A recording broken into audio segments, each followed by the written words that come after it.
Bom dia, meu irmão, minha irmã, a paz de Jesus, o amor de Maria.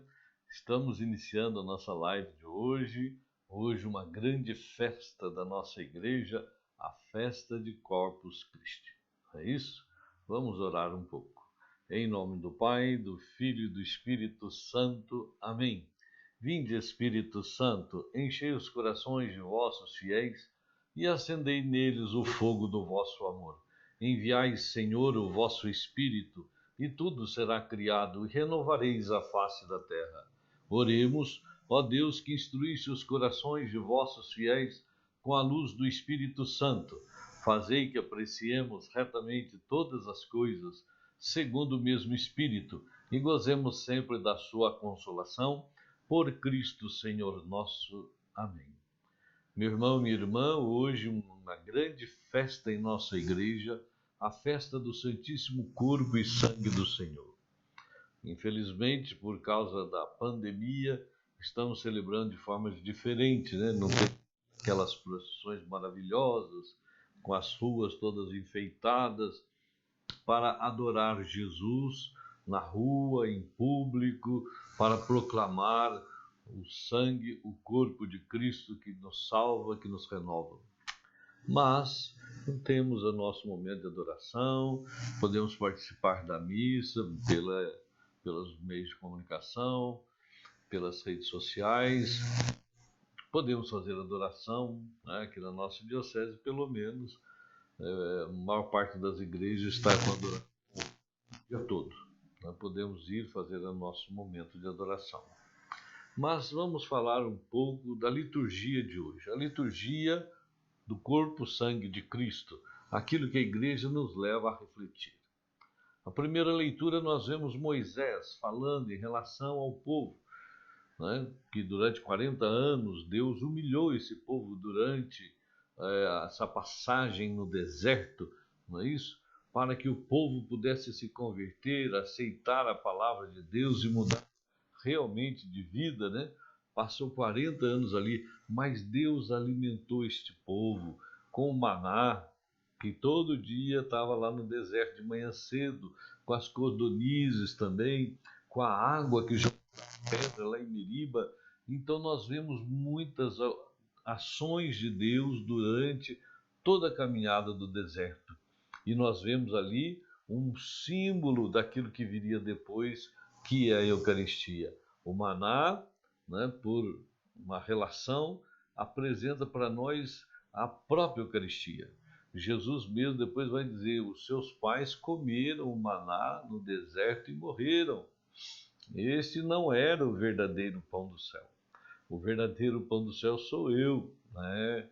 Jesus vai falar lá no discurso do pão da vida, em João capítulo 6, do qual nós vamos ler no Evangelho uma parte, não é isso? De outro lado, nós vemos na segunda leitura, já na segunda leitura, São Paulo falando aos Coríntios, e nós vemos na segunda leitura já a comunidade em caminho, né? Já veio já a ação da vida comunitária, a evangelização, Paulo dando uma instrução para a comunidade de Corinto, não é isso? Em relação ao pão da vida, em relação ao corpo e sangue do Senhor. Então nós vemos que a comunidade assimilou plenamente a última ceia e estava realizando aquilo que Jesus mandou fazer. Façam isso em minha memória. Não é isso? Olha bem, São Paulo vai nos dizer em Coríntios 10:16, o cálice da bênção, o cálice que abençoamos, não é comunhão com o sangue de Cristo? E o pão que partimos não é comunhão com o corpo de Cristo? Porque há um só pão, nós todos somos um só corpo, pois todos participamos deste único pão. Aqui está a grande unidade da igreja. A unidade se faz na Eucaristia, porque nós formamos um só corpo em Cristo, o corpo místico de Cristo, e a comunhão é aquela que vai nos alimentar e nos formar como igreja. Olha que maravilha! Nós temos uma graça tão imensa de Deus, que talvez a gente nem entenda tanta graça que é, ou o mistério que vai na Eucaristia plenamente, perfeitamente.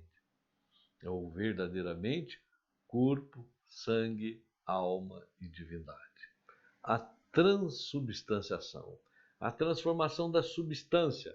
Aquela substância que era uma substância de pão, agora é corpo, sangue, alma e divindade.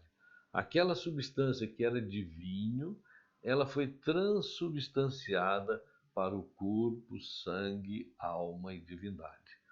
É importante nós percebermos que tanto o corpo como o vinho, pão e o vinho, transubstanciado, é corpo, sangue, alma e divindade. Nós comungamos em duas espécies, ou se comungarmos tanto na espécie do pão como na espécie do vinho, nós estamos comungando Cristo todo. Nós não comungamos duas metades, e sim duas espécies. Isso tem que ficar claro para nós. Quando nós tomamos só o corpo de Cristo, o pão, nós estamos comungando o Cristo todo. Olha só que maravilha. E quem quis ficar conosco materialmente, fisicamente, o próprio Senhor, para nos alimentar. E olha, esse alimento é alimento de eternidade.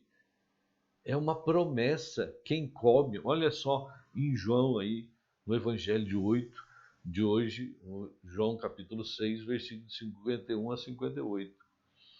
Eu sou o pão vivo descido do céu. Quem comer deste pão viverá eternamente. E o pão que eu darei é a minha carne para a vida do mundo. Os judeus discutiam entre si, dizendo como ele pode dar a sua carne a comer. Jesus disse então, em verdade vos digo, se não comerdes a carne do Filho do Homem e não beberdes o seu sangue, não tereis a vida em vós. Quem come a minha carne e bebe o meu sangue tem a vida eterna, e eu ressuscitarei no último dia, porque a minha carne é verdadeira comida e o meu sangue verdadeira bebida. Quem come a minha carne e bebe o meu sangue permanece em mim e eu nele. Como o Pai que vive me enviou, e eu vivo por causa do Pai, assim aquele que recebe como alimento viverá por causa de mim. Este é o pão que desceu do céu. Não é como aquele que os vossos pais comeram e morreram. Aquele que come deste pão viverá para sempre. Palavra da salvação. Meu irmão, minha irmã, a condição para a ressurreição é comer o corpo e beber o sangue de Cristo. Ele é verdadeiramente pão, ele é verdadeiramente sangue, é aquilo que nos alimenta. Os nossos irmãos judeus ficaram, né? Como é que ele pode dar a sua carne a comer? Jesus, em João 6, no início, que ele começa a falar do pão da vida, ele fala quem comer a minha carne. Ele usa um verbo em grego chamado fago, que poderia ser uma metáfora, né? Está falando simbolicamente. Mas quando ele chega lá no versículo 57, 58, ele não usa o verbo fago para falar comer. Ele usa o verbo trogon, em grego. Trogon é mastigar, é triturar com os dentes, é comer mesmo.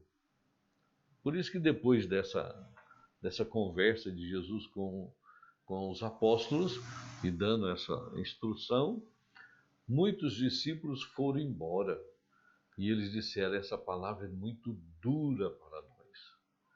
Jesus pergunta para os discípulos, para os apóstolos: vocês também não querem ir? Aí Pedro fala: quem iremos, Senhor? Só tu tens palavra de vida eterna. É importante para nós percebermos isso, porque se Jesus estivesse falando de uma coisa simbólica, ele ia falar para os discípulos: olha, volta aqui, vocês não entenderam, é uma simbologia. Mas não. Jesus não só deixou os discípulos ir embora porque acharam que a palavra era muito dura, como também disse aos apóstolos: vocês também não querem ir, não? Porque o que eu estou falando é comer verdadeiramente a minha carne e beber verdadeiramente o meu sangue. Meu irmão, minha irmã, Esta é uma colocação de Jesus para mostrar para nós que a Eucaristia não é um simbolismo, e é verdadeiramente o corpo, sangue, alma e divindade. É o Cristo todo, a Eucaristia. Para nós, quando nós adoramos a Eucaristia, nós estamos adorando verdadeiramente o Senhor em corpo, sangue, alma e divindade. É o Cristo. Não é simbólico. A essência foi transubstanciada. Aquilo que era essência de pão não é mais essência de pão. Aquilo que era essência de vinho não é mais essência de vinho. É o corpo, sangue, alma e divindade. É o próprio Cristo. E na história nós temos muitos milagres, inclusive de Lanciano, para mostrar para nós que verdadeiramente é corpo, sangue, alma e divindade. O Senhor quer deixar provas com milagres para que nós possamos crer.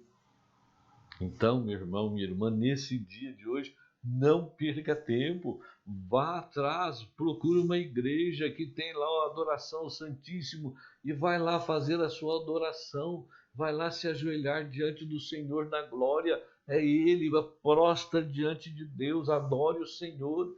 Ele é o Senhor da glória e Ele está vivo, vivo e vivo na Eucaristia. Sobre o altar, toda vez que celebra-se uma missa, acontece um grande milagre.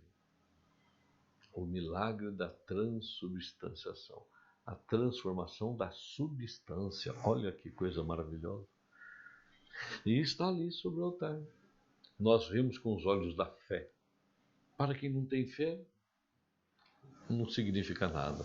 Mas para nós, irmãos, que somos conduzidos pelo Espírito, que somos movidos pelo Espírito, ali está verdadeiramente o nosso Deus, vivo em corpo, sangue, alma e divindade. Nós estamos diante do Senhor da glória. Bendito seja o nome do Senhor. Adorado seja o nome do Senhor. Ele é o nosso Deus e quis ficar conosco assim, de forma material. Meu irmão, minha irmã, o amor de Deus é algo incompreensível. Como pode ele fazer isso? Mas ele pode, porque o anjo Gabriel falou para Jesus, para Maria, para Deus nada é impossível. Nada é impossível. Que bom que hoje celebramos essa festa. Que você, minha irmã, meu irmão, possa ter esta alegria no coração e correr atrás. Vá fazer adoração santíssima. Vá adorar Jesus. Não perca tempo. Faça isso também durante a sua semana. Faça isso durante a sua semana. Procura a igreja. Vai lá adorar. Muitas vezes Jesus fica sozinho lá na capela do Santíssimo.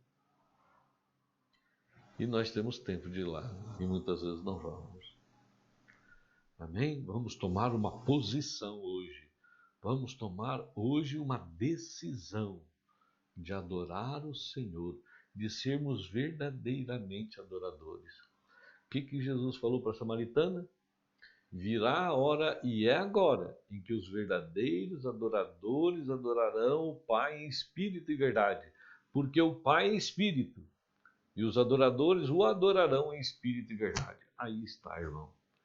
Nós temos que ser verdadeiramente adoradores. O mundo transforma se adorarmos a Deus. Amém? Um bom dia para você. Uma feliz comunhão com o Senhor ressuscitado, que está verdadeiramente de corpo, sangue, alma e divindade na Santa Eucaristia. A você, muita paz, muita alegria no seu coração. Em nome do Pai, do Filho e do Espírito Santo. Amém.